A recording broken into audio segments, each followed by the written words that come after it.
Mini vlog part 2. હવે મારે જવાનું છે વાડીમાં, ત્યાં કામ આલે એટલે માણસોને ચા પાણી દેવા. હાલો હાલો કિશોરભાઈ, ચા પાણી પી જાઓ. વાડીએ ચા દઈને ઘરે આવ્યો ત્યાં તો અમારા દીક્ષાંતભાઈને સ્કૂલે જવાનો ટાઈમ થઈ ગયો હતો, એટલે એ તો એના દાદા પાસે તૈયાર થતા હતા. હાલો મિત્રો, હવે હું તૈયાર થઈ ગયો છે. હવે મારે જવાનું છે નિશાળે. મિત્રો, બે પપ્પા અને બે નિશાળે જવા માટે નીકળી ગયા છીએ. એટલે પહોંચી ગયા ગામમાં. દીક્ષાંત ટાટા. ટાટા. ચાલો. દીક્ષાંતને સ્કૂલે મૂકીને હું આવી ગયો બાટલો ભરવા માટે, કારણ કે આજે તો ગામમાં બાટલાની ગાડી આવવાની હતી. તો ફાઇનલી મિત્રો બાટલાની ગાડી આવી ગઈ છે, પરંતુ મને એક વાત ન સમજાણી, કારણ કે બધા એવું કહે છે કે ગઈ વસ્તુ પાછી ન હોય, તો આ ગાડી પીખોર ગઈ હતી, પાછી તો આવી ગઈ.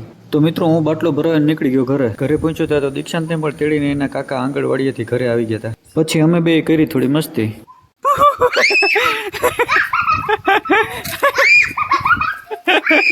તો ચાલો મિત્રો, હવે હું તમને મળું નેક્સ્ટ વ્લોગમાં. ત્યાં સુધી બધાને રામ રામ.